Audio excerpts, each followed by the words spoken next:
Hello guys, welcome back my channel BM mobile টেক্সের পক্ষ থেকে সকলকে স্বাগতম। বন্ধুরা, আজ আমি আপনাদের মাঝে উপস্থিত হয়েছি আপনাদের মোবাইলে থাকা সুন্দর একটি সেটিং নিয়ে। এই সেটিংয়ের মাধ্যমে আপনারা জানতে পারবেন আপনাদের মোবাইলে কিভাবে আপনারা সিলেক্ট টু স্পিক অপশানটি অন করবেন। এই অপশানটি অন করলে আপনাদের মোবাইলের যে কোনো নোটিফিকেশন বা যে কোনো ওয়েবসাইটে ঢুকলে যে কোনো মেসেজ আপনাদের নিজেদের পড়া লাগবে না, গুগল থেকে আপনাদের স্পিকের মাধ্যমে পড়ে পড়ে আপনাদের শোনাবে। এটিকে অন করতে হলে অবশ্যই আমার ভিডিওটি শেষ পর্যন্ত দেখতে হবে। চলেন বন্ধুরা, আমরা এখন আমাদের মোবাইলে থাকা সেটিং অপশানে প্রবেশ করি। সেটিং অপশানে প্রবেশ করার পর আমরা একটু নিচের দিকে গেলেই দেখতে পাবো মোর সেটিং নামে একটি অপশান আছে। মোর সেটিংয়ে প্রবেশ করলেই আমরা দেখতে পাবো যে অ্যাসিবিলিটি নামে একটি অপশান। অ্যাসিবিলিটির ভিতরে আমাদের প্রবেশ করতে হবে। কারো কারো অ্যাসিবিলিটি এই অপশানটি মোর অপশানের বাইরেও থাকে, অর্থাৎ আমাদের সেটিংয়ের ভিতরে ঢুকলেই আমরা অ্যাসিবিলিটি অপশানটি দেখতে পাই। আপনারা তার ভিতরে প্রবেশ করবেন। প্রবেশ করার পর আমরা দেখতে পাবো এখানে সিলেক্ট টু স্পিক নামে একটি অপশান আছে।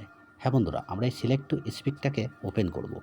ওপেন করে ঠিক এখানে অ্যানাবেল করা আছে, এটাকে ডিসেবল করা আছে, এটাকে অ্যানাবেল করতে হবে, অর্থাৎ এটাকে ওপেন করতে হবে। ওপেন করে আমাদের এখানে ওকেতে ক্লিক করতে হবে। হ্যাঁ বন্ধুরা, ওকেতে ক্লিক করলে আমরা দেখতে পাচ্ছি আমাদের মোবাইলের ঠিক ডিসপ্লের নিচের দিকে এখানে একটি প্রশ্নবোধক চিহ্ন এসেছে। এখানে যদি আমরা ক্লিক করি তাহলে আমাদের এরকম একটি অপশান আসবে। আর যদি আমরা এই অপশানটি আবার এখানে আনএনেবল করে দিই তাহলে আমাদের এই চিহ্নটা এখান থেকে হারিয়ে যাবে।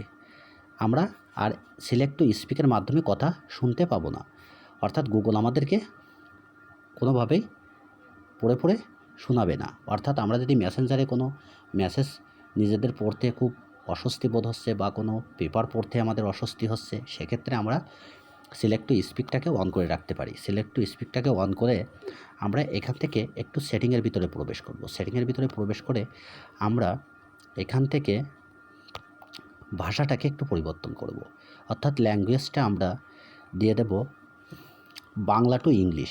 অর্থাৎ আমরা বাংলাদেশ যদি দিই তাই শুধুমাত্র আমাদের এখানে বাংলা শোনাবে, আর বাংলা টু ইন্ডিয়া যদি দেয় তাহলে আমাদের বাংলা টু ইংলিশে দুটোই শোনাবে। তাহলে আমরা বাংলা টু ইন্ডিয়া দিয়ে দিলাম। এখান থেকে ব্যাকে আসলাম। ব্যাকে আসার পর আমি আমার মোবাইলে আপনাদের দেখাবো সিলেক্ট টু স্পিক কীভাবে আপনাদের সহায়তা করতে পারে। আমি এটাকে সর্বপ্রথম নিয়ে আসলাম। এসে আমি যে কোনো অ্যাপসের পরে যদি আমি টান দিয়ে একটুখানি ছেড়ে দিই, আমাকে app store, music, calendar, themes, তাহলে আপনারা বুঝতে পেরেছেন এখানেও আপনারা এইভাবে শুনতে পারেন। অথবা আপনারা যে কোনো গুগল বা ওয়েবসাইটে যেয়ে যদি আপনারা যে কোনো কিছু পড়তে চান, সেক্ষেত্রে সেখানে প্রবেশ করার পর আপনি সিলেক্ট টু স্পিক অপশানটি নিয়ে এসে এখান থেকে টেনে ছেড়ে দেবেন। ছেড়ে দিয়ে এখানে ক্লিক করবেন। এইচএসসি পরীক্ষা, বিতর্কিত প্রশ্ন প্রণয়নকারী ও 4 মডারেটর চিহ্নিত। 8ই নভেম্বর 2022। পরীক্ষায় নাম, সাল, ঘটনার বিবরণ সঠিক লিখবে। 6ই নভেম্বর 2022।